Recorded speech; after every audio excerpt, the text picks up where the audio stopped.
ଖଲି ପତ୍ରରେ ଏମିତି ଖାଇବାର ମଜାଟା କିଛି ଅଲଗା। ତା ସହ ଏଟା ମନେ ପକେଇ ଦିଏ ଆମକୁ ଆମର ପୁରୁଣା ଦିନ ସବୁ।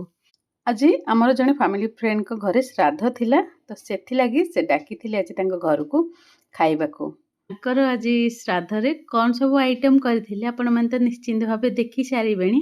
ତେବେ ମୁଁ ଆଉଥରେ ପୁଣି ଏକ୍ସପ୍ଲେନ୍ କରିଦେଉଛି। ଭାତ ହେଇଥିଲା, ତା ସାଙ୍ଗରେ ଡାଲି ହେଇଥିଲା, ଘାଣ୍ଟ ତରକାରୀ ହେଇଥିଲା, ଖଟା ହେଇଥିଲା, ଭଜା ହେଇଥିଲା, ଆଉ କ୍ଷୀରି ହେଇଥିଲା।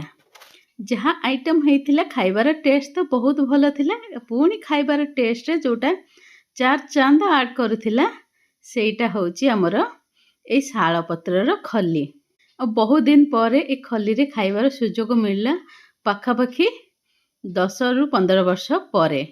ଯେତେବେଳେ ମୁଁ ଛୋଟ ଥିଲି ଆଉ ଆମ ଘରେ ଶ୍ରାଦ୍ଧ ହୁଏ, ମୋର ମନେ ଅଛି ଆମର ଶ୍ରାଦ୍ଧ ପଡ଼େ ଖରା ଦିନରେ।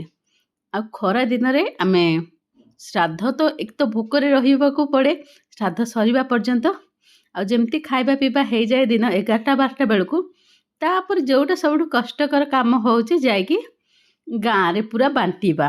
ଗାଁରେ ନିଜର ଯେଉଁମାନେ କୁଟୁମ୍ବ ଥାଆନ୍ତି ତାଙ୍କ ଘରେ ଶ୍ରାଦ୍ଧରେ କ୍ଷୀରି, ପିଠା ଆଉ ତରକାରୀ ଏସବୁ ବାଣ୍ଟିବାକୁ ପଡ଼େ। ଆଉ ଧୁ ଧୁ ଖରାରେ ମୁଣ୍ଡରେ ତଉଲିଆ ପକେଇ ଯାଇ ବାଣ୍ଟିବାକୁ